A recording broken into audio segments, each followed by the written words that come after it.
ఆ, నేడు నీవు నాతో కూడా పరదేశిలో ఉందువని నిశ్చయముగా నీతో చెబుతున్నాను అని యేసుక్రీస్తు ప్రభువారు 23వ అధ్యాయము 42వ వచనం చదువుదాం.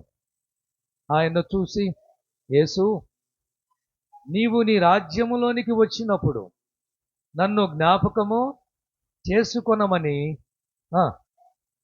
అనెను. అందుకాయన వానితో, నేడు నీవు నాతో కూడా పరదేశిలో ఉందువని నిశ్చయముగా అది ఈ మాటని మనం ఈరోజు ధ్యానించబోతున్నాం. ప్రియులారా, సిలువలో మొదటి దొంగ గురించి అతను మొదటి దొంగ పలికిన మాటలు చెప్పాను. రెండో దొంగ మాట్లాడిన మాటలు చెప్పాము. నీవు క్రీస్తువైతే నిన్ను నువ్వు రక్షించుకొని మమ్మల్ని కూడా రక్షించు అని మొదటి దొంగ చెప్పినప్పుడు, రెండో దొంగ అంటాడు, నువ్వు దేవునికి భయపడవా, మనకిది న్యాయమే అని వాడిని గద్దించి, మన ఎదురుగా ఉన్న ఆయన, మనతో పాటు సిలువేయబడిన ఆయన, మనతో పాటు శిక్ష భరిస్తున్న ఆయన, మనతో పాటు మేకులు దిగగొట్టబడిన ఆయన ఏ తప్పిదము చేయలేదు. మనకిది సబబే, మనకిది న్యాయమే, మనకి శిక్ష పడాల్సిందే, కానీ ఈయన ఏ తప్పిదము చేయలేదు అని చెప్పి సిలువలో రెండో దొంగ పలికినటువంటి మాట ఈ అద్భుతమైనటువంటిది. ఏంటంటే, అయ్యా యేసు, నీ రాజ్యముతో వచ్చినప్పుడు నన్ను మర్చిపోవద్దు. ఈ విషయాలు కూడా రాత్రి మీతో నేను పంచుకున్నాను. ఇప్పుడు యేసు ప్రభు చెప్పిన మాటలు మీతో చెప్పబోతున్నాను. ఇక్కడ యేసు ప్రభు అంటున్నాడు 43వ వచనం. అందుకు ఆయనంటే ప్రభు అయిన యేసుక్రీస్తు వారు వానితో, నేడు నీవు నాతో కూడా పరదేశిలో ఉందువని నిశ్చయముగా నీతో చెప్తున్నాను. ఒక మాట నీకు ఇస్తున్నాను, ఒక వాగ్దానం నీకు ఇస్తున్నాను. నీ చేతిలో చేవేసి నేను ప్రామిస్ చేస్తున్నాను. నాయనా విను.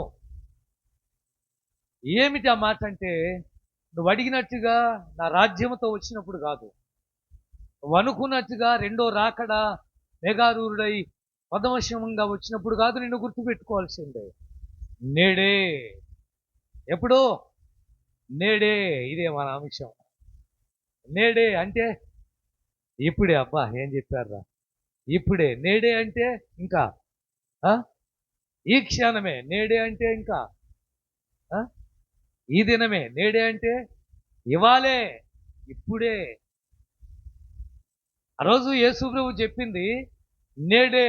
నేడే అయినా నువ్వెప్పుడు అనుకుంటున్నావేమో, ఇప్పుడే. నువ్వు వారం తర్వాతనో, 10 వారాల తర్వాతనో, 10 నెలల తర్వాతనో, 10 సంవత్సరాల తర్వాతనో రెండో రాకడప్పుడు అనుకుంటున్నావేమో, ఇవాళే. ఇవాళే, ఈరోజే, ఈ క్షణమే. నేడే నీవు నాతో కూడా పరదేశిలో ఉంటావో. ఇది సత్యము, ఇది తథ్యము. ఇందులో ఏ సందేహము నువ్వు పడాల్సిన పని లేదు, ఏ అనుమానము నీకు లేదు. చదవండి. నేడే ద్వితీయోపదేశకాండం 11వ అధ్యాయం 26వ వచనం, 27వ వచనం, 28వ వచనం చూడండి. ఇక్కడ అండర్లైన్ చేసుకోండి. నేడు నేను నీ ఎదుట దీవెనను శాపమును పెట్టాను. నేడు నేను మీకు ఆజ్ఞాపించు మీ దేవుడైన యెహోవా ఆజ్ఞలను మీరు వింటే దీవెనయు, వినకపోతే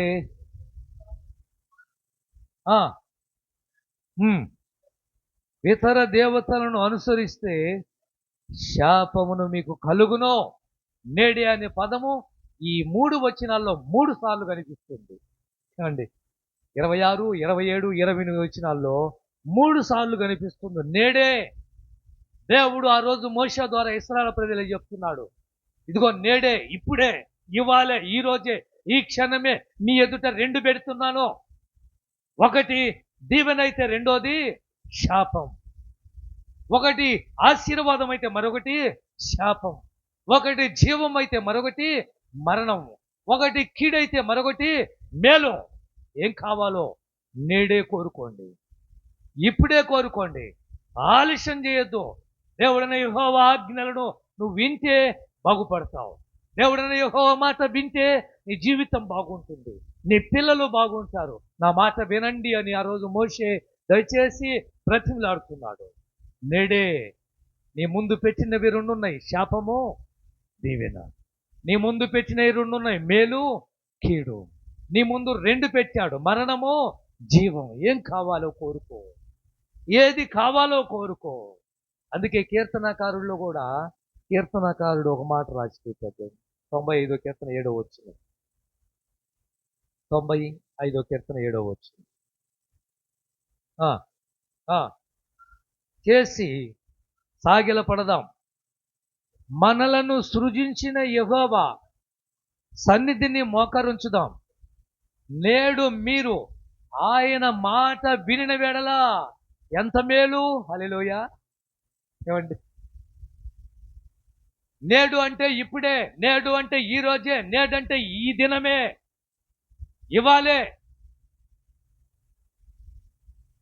ఆ రోజు యేసు ప్రభు సిలువలో రెండో దొంగకు చెప్తున్నాడు, ఆయన నేడు నీవు నాతో కూడా పరదేశిలో ఉంటావు, ఇప్పుడే, ఈ రోజే. మోషే ద్వారా దేవుడు చెప్తున్నాడు, నీ ఎదుట రెండు పెట్టాడు, దీవెన పెట్టాడు, శాపము పెట్టాడు, మేలు పెట్టాడు, కీడు పెట్టాడు, మరణము ఉంది, జీవము ఉంది.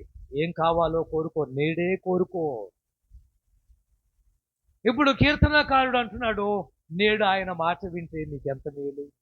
ఏమండి, అత్యనంగా నేడు ఆయన మాట వినండి, నీకెంత మేలు దొరుకు. ఎంత మేలు ఆ రాయబడిన మాట, కింద మాట, ఎంత మేలు, ఎంత మేలు, ఎంత ఆశీర్వాదం. రోజు వెనకనే కదా దరిద్ర పాలైంది, వెనకనే కదా శాపగ్రస్తంగా మిగిలిపోయింది.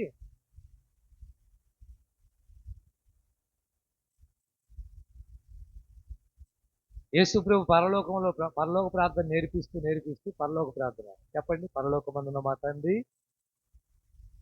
నీ రాజ్యము, నీ చిత్తము నెరవేరునుగాక. ఏమొచ్చింది? అదే అయిపోయింది. మన అంశం అడుగుతుంది. మా అనుదిన ఆహారము అంటే అర్థమైంది. మా అనుదిన ఆహారము నేడు మాకు ఇప్పుడు ఆహారం కావాలయ్యా. ఈరోజు మాకు 3 పూటల ఆహారం కావాలి, ఇవాళ మేము తినాలి. ఏమి నేర్పించాడు? నేడు మాకు దయచేయి అంటే ఈరోజు మాకు దయచేయి. నేడు అంటే ఈరోజు, నేడు అంటే ఇవాళ, నేడు అంటే ఇప్పుడు, నేడు అంటే ఈరోజు జరగవలసిన పని.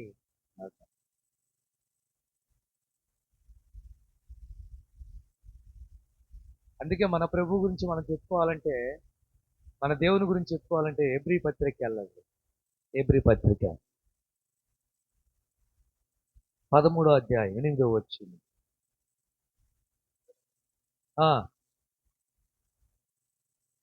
ఎలా ఉన్నాడు? నిన్న ఎలా ఉన్నాడో ఈరోజు, నేడంటే ఈరోజు మనం జరిగిపోతున్నది ఈరోజు. నిన్న ఎలా ఉన్నాడో యేసు ఈరోజు కూడా అలాగే ఉన్నాడు. ఆదిలో ఎలా ఉన్నాడో ఇప్పుడు అలాగనే ఉన్నాడు. ఆ రోజుల్లో ఎలాంటి అద్భుతాలు చేస్తూ ఉన్నాడో ఈ రోజుల్లో కూడా అద్భుతాలు జరుగుతూనే ఉన్నాయి. ఆ రోజున ఏ విధంగా స్వస్థపరిచాడో ఈ రోజున స్వస్థపరుస్తున్నాడు. ఆ రోజు శత్రువు దాడి నుంచి ఇశ్రాయేలు ప్రజలను ఏ విధంగా విడిపించాడో ఈ రోజు మనల్ని సాతాను అనే శత్రువు నుంచి కాపాడుతూనే ఉన్నాడు. ఆ రోజు మన్నానిచ్చి ఏ విధంగా పోషించాడో ఈ రోజు కూడా మనల్ని 3 పూటల మంచి భోజనం ఇచ్చి పోషిస్తూనే ఉన్నాడు. నిన్న నేడు ఒక్కటే రీతిగా ఉన్న దేవుడు ఎవరైనా ఉన్నారంటే అది యేసుక్రీస్తు వారే. అంటే మార్పు లేని దేవుడు, అది దాని అర్థం. అంటే గంటకు ఒక మార్పులు మారుతూ ఉంటారు దేవుళ్ళు. ఏమండి, అవతారాలట, రకరకాల అవతారాలు. అది కాదండి మన దేవుడు. ఏది ఏది రంగులు రంగులు మారిపోయాయి. ఏంటి అది? ఓసరవల్లి. అది కాదండి. దేవుని లక్షణం ఏంటి? అప్పుడు ఎలా ఉన్నాడో ఇప్పుడు అలాగండి. మారని దేవుడవు నీవేనయ్యా, మరుగై ఉండలేదు. పాడండి. మారని దేవుడవు, మరుగై ఉండలేదు. సుడులైనా సుడిగుండాలైనా వ్యధలైనా వ్యాధి బాధలైన మరుగై ఉండలేదు. మరుగై ఉండలేదు నీకు యేసయ్యా, మారని దేవుడవు. మరుగై సిగురాకుల కొసల నుండి జారిపడే మంచుల నిలకడలేని నా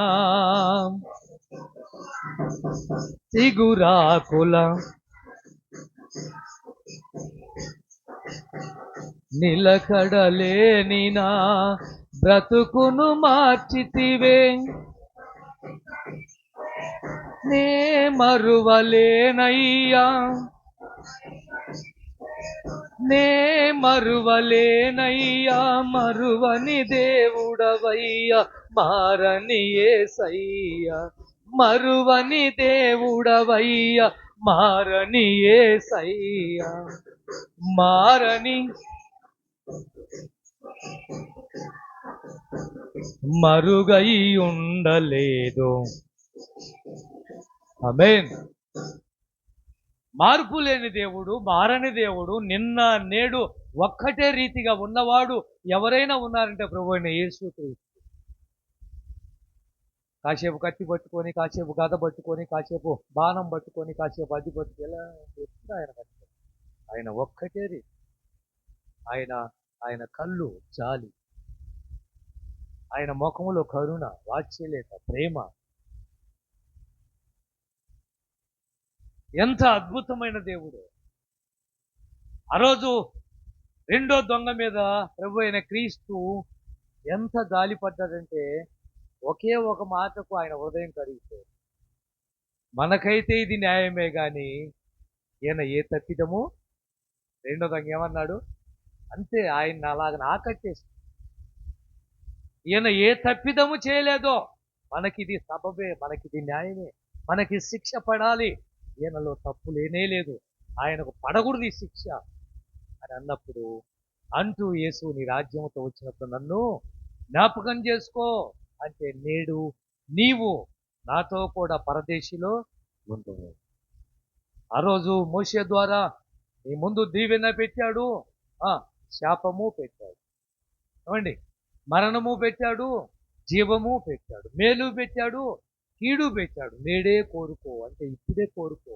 ఏది కావాలి? మరణం కావాలా? జీవం కావాలా? బరబ్బా కావాలా? యేసు కావాలా? ఎవరు కావాలి మీకు? మాకు ఎవరు బరబ్బ కావాలనుకో, మాకు బరబ్బ కావాలి, యేసును సిలువ వేయండి అని ఆ రోజు కేకలు, డబ్బులు ఇచ్చి కేకలు ఇచ్చి, అలా 50 రూపాయలు ఇచ్చి కేకలు వేయించారు. అబద్ధ సాక్ష్యాలు అన్నది చల్లలా అని మోపింది ఏ శిక్ష? దేవాలయాన్ని పడగొట్టి 3 రోజుల్లో కడతారంట. ఆయన అన్న మాటను తీసుకు దైవ కుమారుడు అని చెప్తున్నాడు, దేవదూషణ చేసుకున్నాడు, ఇది తీసుకున్నాడు. యూదులకు రాజును అంటున్నాడు, ఇది తీసుకున్నారు. ఈ తప్పిదాలనే యేసు మీద పోతారు. ప్రియమైన దేవుని కూడా నేడు ఆయన నిన్న నేడు మారినటువంటి దేవుడు. అయ్యా, నేడు మాకు మా అనుదినాహారము నేడు మాకు దయచేయము. ఇంకొక మాట మీకు చూపిస్తాను దేవుడు. మత్తయి సువార్త 6వ అధ్యాయం 30వ వచనం. 6వ అధ్యాయం 30వ వచనం. నేడుండి రేపు పొయ్యిలో వేయబడు అడవి గడ్డిని దేవుడు ఇలాగూ అలంకరించిన ఎడల అల్ప విశ్వాసులారా ధరింపజేయడా? కొండ మీద ప్రసంగం. నేడుండి అంటే నిన్నాకేం చెప్పినావు? నేడు అంటే అర్థం ఏం చెప్పినావు? ఆ? ఇప్పుడే, ఇవాళ, ఇది ఈరోజు. నేడంటే ఈరోజే. ఈ రోజు ఉండి రేపు మరలా సూర్యుడు ఉదయించే వరకు ఎండిపోయే గడ్డిని దేవుడు అలాగా అలంకరిస్తే, మీరు దేవునికి ఎంత దగ్గరైన వారు, ఎంత శ్రేష్ఠులు మీరు. మీకేం కావాలో ఆయనకు తెలియదా? ఆకాశ పక్షుల కంటే మీరు శ్రేష్ఠులు కాదా?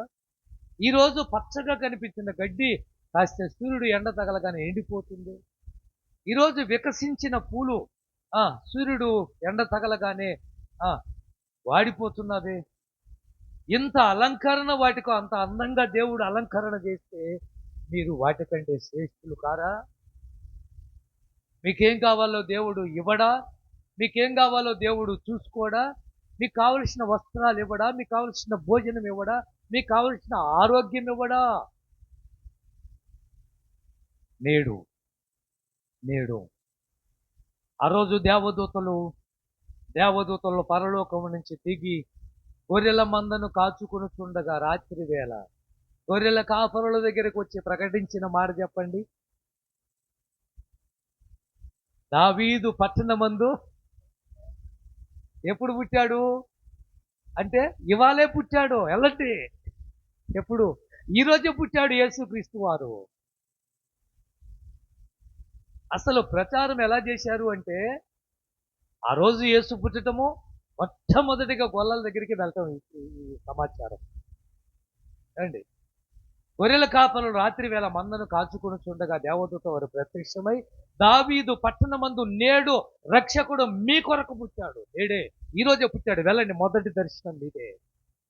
ఏమండి, దేవుని దర్శనం కోసం కొండలు మెట్టలు ఎక్కుతున్నారు. కానీ ఆ రోజు గొర్రెల కాపరులకు దేవుడు అద్భుతం, మొదటి దర్శనం మీకే, పోండి వెళ్ళండి. వాళ్ళు కూడా అలాగనే ఉన్నారు, ఎంత విశ్వాసంతో. వాళ్ళు కూడా పరిగెత్తుకుంటూ వెళ్ళిపోయారట. మరియమ్మ ఒళ్ళో పొత్తి బట్టల్లో చుట్టబడిన పసి కందును యేసును చూసి ఆనందించారట, సంతోషించారట. పుట్టింది ఎవరు? లోక రక్షకుడు. మీ కొరకు అనగానే మా కోసం దేవుడు దిగి వచ్చాడా అని వాళ్ళు సంతోషంగా వెళ్ళారు. దేవునికి స్తోత్రము కలుగును గాక. హల్లెలూయా, హల్లెలూయా. 19వ అధ్యాయం లోకా శుభవార్త 5వ వచనం. 19:5. యేసు ఆ చోటికి వచ్చినప్పుడు చూసి, యెక్కయ్య త్వరగా దిగుము, నేడు నేను నీ ఇంట ఉండవలసి ఉన్నదే. ఆ రోజు పుట్టివాడు, సుంకపు గుప్తదారుడు, పన్ను వసూలు చేసేవాడు, ₹1 ఇవ్వాలి చూస్తే ₹4 అన్యాయంగా లాక్కునేవాడు. ఎందుకో ఒక ఆశ పుట్టింది. ఏం ఆశ? యేసును చూడాలన్న ఆశ. ఎందుకో ఒక కోరిక కలిగింది. ఏమి కోరిక? యేసును ఒక్కసారైనా చూసి తరించాలి. ఎందుకు? ఆయన గురించి ఎంతో మంది చెప్తున్నారు. ఏమని చెప్తున్నారు? ఈ మధ్య కాలంలో చచ్చిపోయిన లాజరు కూడా బతికాడట. ఇలాంటి వ్యక్తిని మనం చూడాల్సిందే అనుకున్నాడు. ఎన్నో గొప్ప కార్యాలు చేస్తూ ఉన్న, అద్భుతాలు చేస్తున్న యేసుని చూడాలి అని ఆరాటంతో వచ్చాడు, ఆశతో వచ్చాడు, కృష్ణతో వచ్చాడు, ఒక కోరికతో వచ్చాడు. కానీ ఆశ అంతా కూడా ఏమైపోయింది? నిరాశ అయిపోయింది. కోరిక కాస్త ఏమైపోయింది? నీరు గారిపోయింది. తను అనుకున్నట్టుగా అక్కడ జరగల, తను ఆశించినట్టుగా అక్కడ జరగల, ఏమండి, తను కోరుకున్నట్టుగా అక్కడ జరగల. ఎందుకు? పొట్టివాడైనందున యేసును చూడలేకపోయెను. జనము గుంపు కూడి ఉండటం వల్ల యేసును చూడలేకపోయెను. ఈరోజు అనేక సార్లు మనము ప్రభు దగ్గరికి అనేక మందిని పిలుస్తూ ఉంటే వాళ్ళు ఎందుకు రావటం లేదు? కారణం ఏమై ఉంటుంది? స్నేహితులు ప్రభావితం చేస్తున్నారు, రాకుండా ఆపేస్తూ ఉన్నారు. కుటుంబ సభ్యులు ప్రభు దగ్గరకు రాకుండా పిల్లలను ఆపేస్తూ ఉన్నారు. ఏమండి, సండే స్కూల్కి రాకుండా చిన్నపిల్లలను ఆటంకపరిచే తల్లిదండ్రులు లేరా? ఉన్నారు. ఏమండి, మందిరానికి వెళ్లకుండా ఆపేసే భర్తలు లేరా? ఉన్నారు. మందిరానికి వెళ్లకుండా ఆపుతున్న భార్యలు లేరా? ఉన్నారు.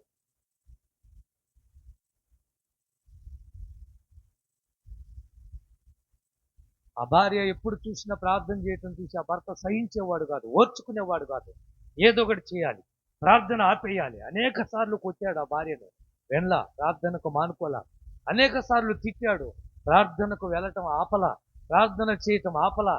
ఏదో ఒక విధంగా ప్రార్థన ఆపేయాలని ప్లాన్ చేసి ఒక రోజు ఏం చేశాడంటే తన వేలికి ఉన్న విలువైన ఉంగరము ఆ భార్యకి ఇచ్చాడు. ఇదిగో జాగ్రత్త, దీన్ని జాగ్రత్తగా దాచిపెట్టు, మరలా రేపు నేను అడుగుతాను అని ఉంగరం ఇచ్చాడు.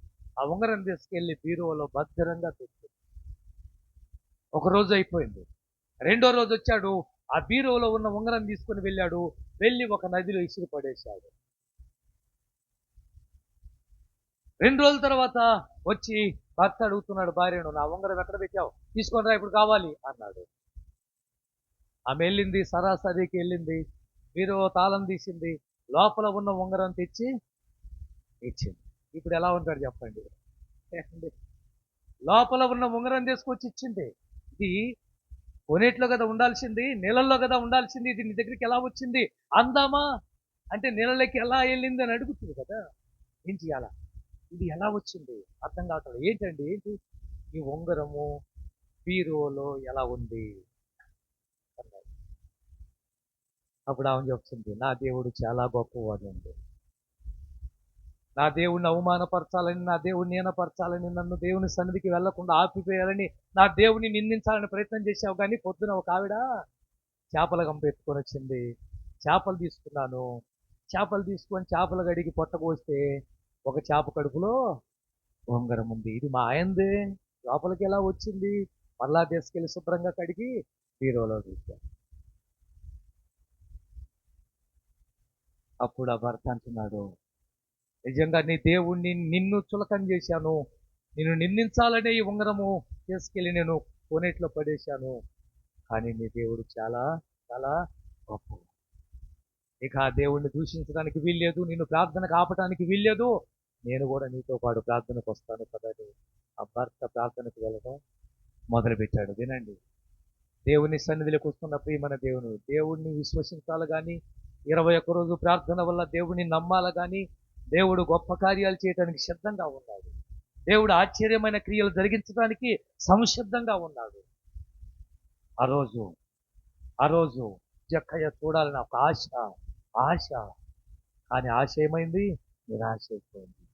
ఆశ కాస్త ఆవిరైపోయింది. ఆశ కాస్త అట్టడుగున పడిపోయింది. ఎంత ఆశతో వచ్చాడు, ఎంత ఆశపడి వచ్చాడు యేసు చూడాలని.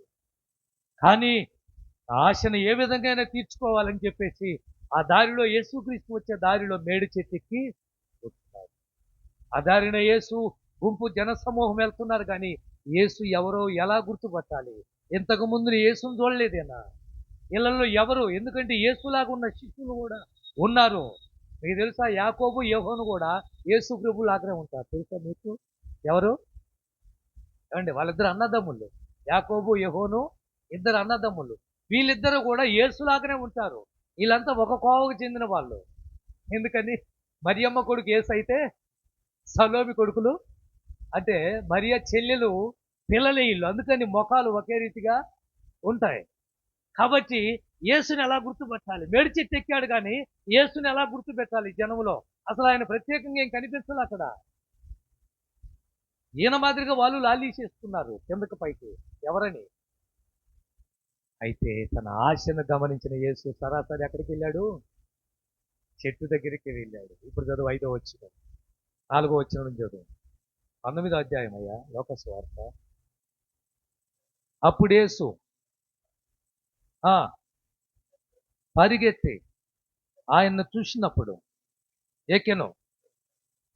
యేసు ఆ చోటికి వచ్చినప్పుడు కనులెత్తి చూసి, ఎక్కయ్య త్వరగా దిగుము, నేడు, గుర్తుపెట్టుకోండి, నేడు అంటే ఈరోజు, ఇవాళ, ఇప్పుడు నీ ఇంట్లో ఉండాలని నేను ఆశపడుతున్నాను. యేసు ప్రభు చెప్పిన మాటకు జక్కయ్య మైండ్ బ్లాక్ అయిపోయింది అంతే. అసలు ఏమంటారు మీరు? జక్కయ్య పేరు యేసు ప్రభుకి ఎలా తెలుసు? మీరే చెప్పండి. ఈయన గుండెల్లో ఉన్న కోరిక యేసయ్యకి ఎలా తెలుసు? ఈయన ఆలోచన ఎలా తెలుసు ఈయనకు? అందుకే యేసు ప్రభు అంతర్యము ఎరిగినవాడు, అంతరంగము ఎరిగినవాడు. నీ మనసులో ఏమనుకుంటున్నావో చెప్పగలిగిన వాడు, ఇప్పుడు ఏం ఆలోచిస్తున్నావో చెప్పగలిగిన వాడు. సిమోను, నువ్వేమనుకుంటున్నావో నాకు తెలుసయ్యా. ఏండి భోజనానికి వెళ్ళినప్పుడు చెప్పలా? ఆ రోజు జక్కయ్య గుండెల్లో ఉన్న కోరిక తీరిపోయింది. యేసుప్రభు అంటున్నాడు, జక్కయ్య దిగిరా, నేడు నీ ఇంట్లో నేను ఉండబోతున్నాను, ఇవాళ నీతో ఉండాలనుకుంటున్నాను నేను. దొంగతో ఏమన్నాడు? నేడు నీవు నాతో కూడా పరదేశిలో ఉందువు. జక్కయ్యతో ఏమంటున్నాడు? నేడు నేను నీతో నీ ఇంట్లో ఉంటాను, ఈరోజు నీతో ఉండాలనుకుంటున్నాను. ఏమండి, ఒక భార్య కోరుకునేదేంటి? తన భర్త తనతో ఉండాలని. ఒక భర్త కోరుకునేదేంటి? తన భార్య తనతోనే ఉండాలని. ఏమండి, తల్లిదండ్రులు కోరుకునేదేంటి? పిల్లలతో ఉండాలని. పిల్లలు కోరుకునే, మా అమ్మ నాన్న నాతో కాసేపు టైం సమయం గడిపితే బాగుండు, నాతో కాసేపు టైం ఉంటే బాగుండు ఆలోచిస్తున్నారు. కానీ ఈరోజు తల్లిదండ్రులకు అంత టైం ఎక్కడుంది? పిల్లలతో గడిపే టైము లేదు. ఇంతకుముందు కాలంలో టీవీలు ఉన్న కాలంలోనే బాగుంది, సెల్ ఫోన్ల కంటే. ఆ రోజు టీవీ ఒక పెద్ద దెయ్యం అనేవాళ్ళు పాస్టర్లు. ఏమండి, టీవీ ఉండి టైం అంతా తినేసిందనేవాళ్ళు. కానీ ఈరోజు తినేస్తుంది ఏంటో తెలుసా? Cell phone. సమయం అంతా నాన్నతో అమ్మతో మాట్లాడే టైం ఆ కొడుకు లేదు. తల్లిదండ్రులతో గడిపే టైం ఆ కూతురికి లేదు. పిల్లలతో గడిపే టైం ఆ తల్లిదండ్రికి లేదు. భార్యతో గడిపే టైము ఆ భర్తకు లేదు. భర్తతో గడిపే టైము ఆ భార్యకు లేదు. ఈరోజు ఇంకా ఒక మాట చెప్పమంటారా? మంచి బెస్ట్ ఫ్రెండ్, మీ స్నేహితుడితో టైం గడపడానికి కూడా నీకు కుదరటం లేదు. కారణం ఏంటి తెలుసా? అరచేతిలోనే అది. ఆ రోజు యేసుప్రభు అన్న మాటకు జక్కయ్య ఎంత సంతోషించాడు అంటే, చదువయ్య మాట 5వ వచనం. దిగి, అబ్బా అబ్బా అబ్బా, ఎంత ఆనందం, ఎంత సంతోషం. అసలు నేను కోరుకుంది ఏంటి, జరిగింది ఏంటిడా? ఏమండి, అసలు నేను ఆశపడింది ఒకసారి చూసి రావాలి యేసును. ఆయన ఎలా ఉంటాడో చూడాలి. కుంటివాళ్ళు నడిచారట, గుడ్డోళ్ళు చూశారట, మోగోళ్ళు మాట్లాడారట, కుష్ఠరోగులు బాగుపడ్డారట, 12 ఏళ్ళగా రక్తస్రావం కలిగిన ఒక అమ్మాయి ఆయన అంగీ తాకి బాగుపడదట, 4 రోజులు కుళ్ళిపోయిన ఒక లాజరు శవం బతికిందట. ఇన్ని అద్భుతాలు చేసిన వాడిని ఒక్కసారి చూసి తరించి వద్దామనుకున్న యేసుకు ఆయన కోరికకు మించినది జరిగిపోయిందట. అండి, అందుకే అడుగు వాటికంటే, ఊహించు వాటికంటే అత్యధికమైన మేలు చేయుటకు శక్తి కలిగిన వాడండి ఆయన. ఈయన ఊహించింది ఏమిటి? యేసుని చూడాలి, చూసి రావాలి. ఈయన ఆలోచించింది ఏంటి? ఒక్కసారి ఆయన చూస్తే చాలు. ఈయన కోరుకుంది ఏమిటి? యేసు ఎలా ఉంటాడో అది రాయబడిన మాట. యేసు ఎవరో అది రాయబడిన మాట. ఆయన ఎవరో ఒకసారి చూడాలి. కానీ ఇప్పుడు ఈయన కోరికకు మించింది జరిగింది. అనుకున్న దానికంటే, ఊహించిన దానికంటే గొప్ప కార్యం జరిగింది. ఏంటంటే, యేసే వచ్చి, జక్కయ్య నేడు నీ ఇంట్లో నేను ఉంటానయ్యా ఈ రోజంతా. అసలు ఆయన సంతోషానికి అవధులు, ఆనందానికి అవధులు. ఆ రోజంతా జక్కయ్య యేసు ఆ ఇంట్లో భోజనం చేయటం, చాలా సంతోషంగా మాట్లాడుకోవటం, ఇవన్నీ గమనించిన జక్కయ్య యేసు తన ఇంట్లో ఉండడం చూశాడు. అన్యాయంగా ఎవరి దగ్గరైతే ₹1 తీసుకున్నానో వాడికి ₹4 ఇచ్చేస్తాను ప్రభా, నాకొద్దు ఈ అన్యాయపు సొమ్ము. అక్రమముగా సంపాదించిన సొమ్ము నాకొద్దు, అన్యాయంగా లాక్కున్న సొమ్ము నాకొద్దు. ఆ ఆస్తిలో సగము ఇంకెక్కడుంటుంది జక్కయ్యకి ఆస్తి చెప్పండి? రూపాయికి ₹4 అన్యాయంగా తీసుకున్న వారిని పిలిచి లెక్కలు కట్టిస్తున్నాడు. ఆస్తిలో సగము పేదలకు ఇచ్చేశాడు. ఇంకెక్కడ ఆస్తి ఉంటుంది? యేసు కోసం అన్ని వదులుకోవాలి. యేసు కోసం వీలైతే అన్నిటినీ విడిచిపెట్టేయాల్సి వస్తుంది. అయ్యా, బాప్తిసం సిద్ధపడుతున్నవారు, రేపు లోక సంబంధమైనటువంటి కోరికలు ఉన్నట్లయితే వాటిని వదులుకోవాల్సి వస్తుంది. ఆ రోజు జక్కయ్య అన్నిటినీ విడిచిపెట్టాడు. అయితే ఈడ ఒక అద్భుతమైన మాట మీకు చూపించిన 9వ వచనం. అందుకు యేసు, ఇతడును అబ్రహాము కుమారుడే, ఎందుకనగా నేడు ఈ రోజు ఇంటికి రక్షణ వచ్చింది. తప్పట్లు కూడా దేవుని మహిమపరచండి. కొట్టు హల్లెలూయా. అది ఎప్పుడో కాదు రక్షణ, నేడు ఇంటికి రక్షణ వచ్చింది. ప్రియమైన దేవుని బిడ్డలు, ఆ రోజు జక్కయ్య ఇల్లు రక్షింపబడటానికి కారణం ఒకటే, తన పాపాన్ని తను ఎవరన్నా ఏమన్నా అనుకుంటారేమో, నేను ప్రార్థన చేయమంటే మీరు ప్రార్థన కావటం నోటితో వచ్చే అవసరం ఏమన్నా అనుకుంటారేమో అనుకుంటున్నారేం లేదు. ఆ రోజు జక్కయ్య అదే అనుకుంటే తన పాపము కడుక్కునే అవకాశము లేదు. తన పాపం ఆ రోజు ఏమన్నా అనుకుంటారేమో, ఈడింత దుర్మార్గుడా, ఏమండి ఒక్క రూపాయికి ఎవరి దగ్గరైనా ఒక్క రూపాయి తీసుకుని ఉంటే 4 రూపాయలు చెల్లిస్తానంటే వాస్తవానికి జక్కయ్య అన్యాయస్తుడైతే కానే కాదు, గుర్తుపెట్టుకోండి. రండి, జక్కయ్య మీరు అనుకున్నట్టుగా అన్యాయస్తులు అనుకుంటున్నారా? ఆయన అన్న మాట మళ్ళా నిరూపిస్తాను. ఇది చదువయ్యా, ఎన్నో వచ్చిన అది నిలవబడి, ఇదిగో ప్రభువా పేదలకు ఇస్తున్నాను, ఆ ఆ తీసుకొనిన ఎడల చెల్లింతును, తీసుకొనిన ఎడల. ఇప్పుడు చెప్పండి, అది జక్కయ్య అన్యాయస్తుడు. ఒకవేళ నేను తీసుకొని ఉంటే, పొరపాటున వాడు సొమ్ము లాక్కొని ఉంటే, పొరపాటున వాడు సొమ్ము దోచుకొని ఉంటే, అన్యాయంగా పన్ను కట్టించుకొని ఉంటే, నేను ఒకవేళ వసూలు చేసి ఉంటే వాడికి తప్పకుండా 4 గంటలు ఇచ్చేస్తాను. ఈ గుండెల్లో జరిగినటువంటి పశ్చాత్తాపం దేవుడు చూస్తాడు. జక్కయ్య కళ్ళల్లో నీళ్లు చూస్తాడు. కరిగిపోయిన తన హృదయం చూశాడు. కఠినమైనటువంటి తన హృదయము కరిగిపోవడం చూసిన యేసు అంటున్నాడు, ఇతడును అబ్రహాము కుమారుడే. ఇతడు ఎవరో కాదు, అబ్రహాము కుమారుడే. ఎందుకనగా నేడే ఇంటికి రక్షణ వచ్చింది. ఈరోజు అడుగుతున్నాను, నీవు రక్షింపబడ్డావా?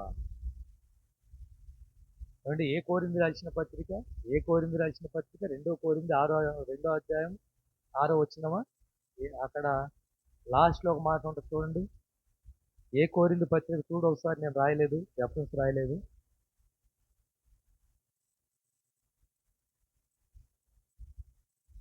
రెండో కోరింది 6వ అధ్యాయం 2వ వచనమా? అది కిందకరా.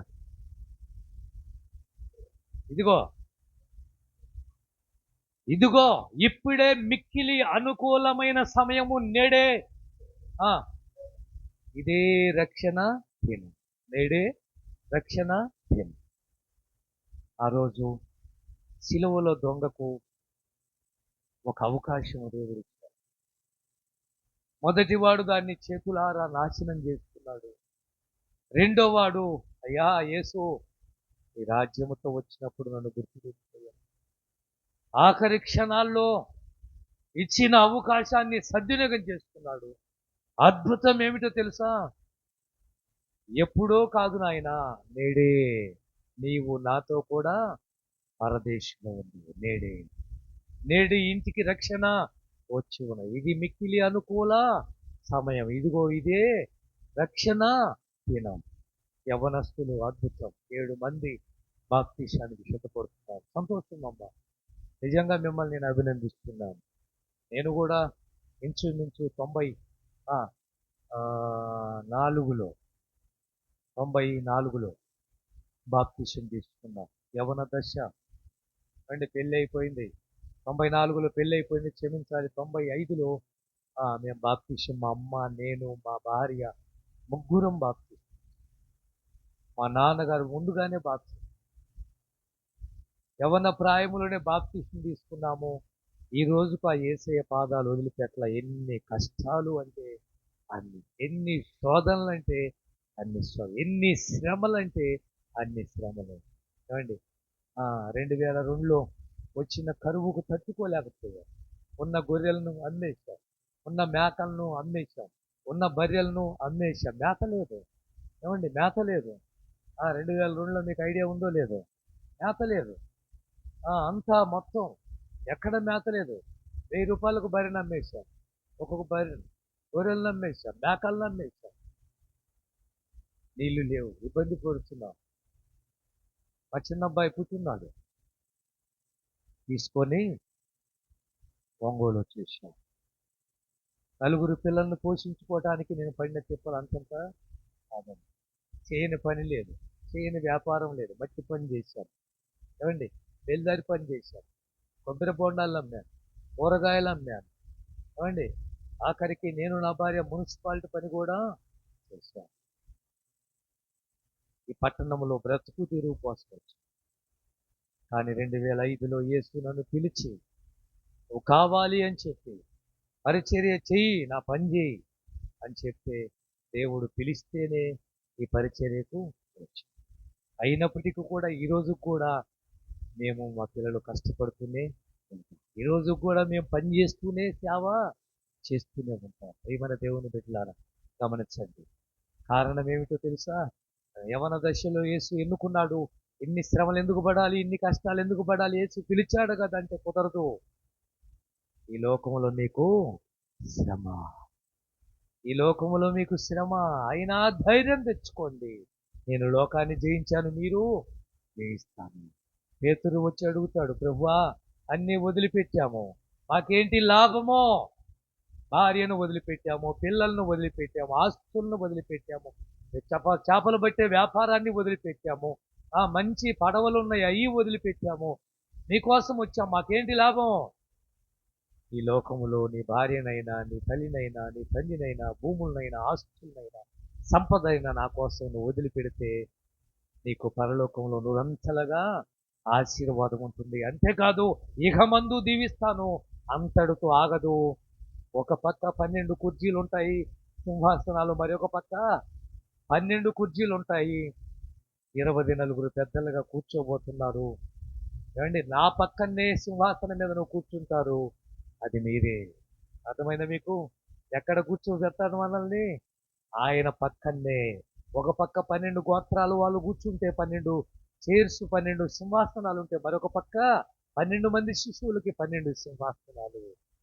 యేసుతో పాటు రేపు మనం కూడా కూర్చోబోతున్నాం. సమానంగా మనల్ని కూర్చోబెడతాడు. దాసులం మనం కాదండి, స్నేహితులము. వద్దా ఈ భాగ్యము? నేడు నీవు నాతో కూడా ఎక్కడుంటావు? పరదేశిలో ఉంటావు నాయన. యేసుతో ఉన్నాడో లేదో రేపు మీతో పంచుకుంటాను. వీళ్ళరా మరి ఈ మాటలు మీ హృదయంలో కదిలిపరిచిన దేవుడు ఈ వాక్యం మనందరి కొరకు ప్రవచించిన ఈ మాటలు దీవెనకరంగా మార్చునుగాక. ప్రార్థన. ప్రేమ కలిగిన మా తండ్రి, చెప్పబడిన ఈ మాటలు, మాట్లాడిన ఈ వాక్యము మా జీవితాలకు, మా కుటుంబాలకు, మా బిడ్డలకు, మా సంఘానికి, మా ప్రజలకు ఆశీర్వాదకరంగా మార్చండి నాయన. మంచి నేలన పడిన విత్తనం ఏ విధంగా 30ంతలుగా, 60ంతలుగా, 100ంతలుగా ఫలించిందో ఈ వాక్యము నాయన, ఈ విత్తనం అనే వాక్యము ప్రతి హృదయములో విత్తబడిన ఈ మాటలు ఫలించాలి, వారి జీవితాలకు మేలుకరంగా ఉండాలి. ఈ ట్యూబ్ ద్వారా ఈ వాక్యం వింటున్న ప్రతి వారిని దీవించమని నీకే మహిమ, ఘనత, ప్రభావాలు చెల్లించుకుంటూ యేసు నామమున ప్రార్థిస్తున్నాము తండ్రి. ఆమేన్.